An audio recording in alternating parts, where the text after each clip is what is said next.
திருவாசகம். திருவாசகத்தை ஆங்கிலத்தில் மொழிபெயர்த்தவர் G U Pope. அப்பொழுது அவர் 1904ஆம் ஆண்டு இறந்துவிட்டார். அப்பொழுது அவர் ஒரு உயில் எழுதி வைத்திருந்தார். என்ன உயில் என்றால், நான் இறந்த பிறகு என்னுடைய உடலை புதைத்த பிறகு அதற்கு மேல் ஒரு சிறிய கல்லறையை கட்டுங்கள். அந்த கல்லறைக்கான செலவு முழுவதும் தமிழ்நாட்டு மக்களுடையதாகத்தான் இருக்க வேண்டும், வேறு யாரிடமும் ஒரு பைசா கூட வாங்கக்கூடாது என்று எழுதியிருந்தார். சரி என்று இறந்தவுடன் அவரை புதைத்துவிட்டு கல்லறை கட்டுவதற்கு ஏற்பாடு செய்து தமிழக மக்களுக்கெல்லாம் ஒரு கோரிக்கை வைத்தார்கள். அந்த கோரிக்கை தமிழகத்தில் உள்ள எல்லா பள்ளிகளுக்கும் சென்றது. எல்லாரும் அவரவர்கள் கையில் கிடைத்ததை கொடுத்தார்கள். 4 அணா கொடுத்தார்கள். 1904 4 அணான்னு ஒரு நாடு. அந்த 4 அணாவுக்கு 50 இட்லி வாங்கலாம். அப்படி இருக்கின்ற பொழுது ஒரு பையன் 5 ரூபாயை கொண்டு வந்து கொடுத்தான். இதை பார்த்த தலைமை ஆசிரியர் மயக்கமடைந்து விழுந்து விட்டார். உடனே தண்ணீர் தெளித்தவர் எழுப்பி என்ன என்று கேட்டபொழுது, என்னுடைய மாதத்தம்பளமே 5 ரூபாய் தான், இந்த சிறுவன் 5 ரூபாய் தந்தான், அதனால் மயக்கமாகிவிட்டேன் என்றான்.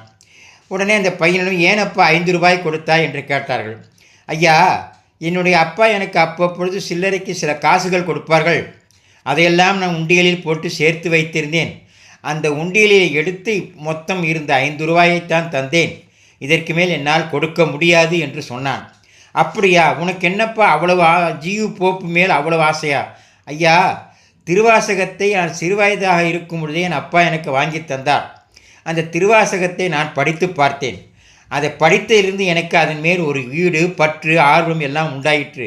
அந்த திருவாசகத்தை உலகம் முழுவதும் எல்லோரும் தெரிந்து கொள்ள வேண்டும் என்பதற்காக ஆங்கிலத்தில் மொழிபெயர்த்த ஜியு போப்புக்கு கல்லறை கட்டுவதற்கு என்னால் இயன்ற உதவியை செய்தேன். இதில் ஒன்றும் பெரிய ஆச்சரியப்படுவதற்கான விஷயம் எதுவுமே இல்லை என்று அந்த சிறுவன் சொன்னான். எல்லோரும் அந்த சிறுவனை பாராட்டினார்கள். ஆகவே கொடை என்பது வேறு, தன்னுடைய உள்ளத்தால் எவ்வளவு கொடுக்க வேண்டும் என்று நினைப்பது வேறு. ஆகவே அந்த சிறுவன் கொடுத்த அந்த 5 ரூபாய் அன்றைய தினம் மிகப்பெரிய தொகை, 1904. சரி, இவ்வளவு தூரம் ஆகிவிட்டதல்லவா? அந்த சிறுவன் யார் என்று உங்களுக்கு தெரிய வேண்டாமா? வேறு யாரும் இல்லை, திருவிருத்தாச்சலம் பிறந்த கல்யாண சுந்தர முதலியார், திருவிக்கன்னு சொல்லுவாங்க. திருவிக்க தான் அந்த சிறுவன். அந்த திருவிக்க தான் 5 ரூபாயை தன்னுடைய சிறு வயதில் போப்புக்கு கல்லறை கட்டுவதற்காக கொடுத்த பையன் திருவிக.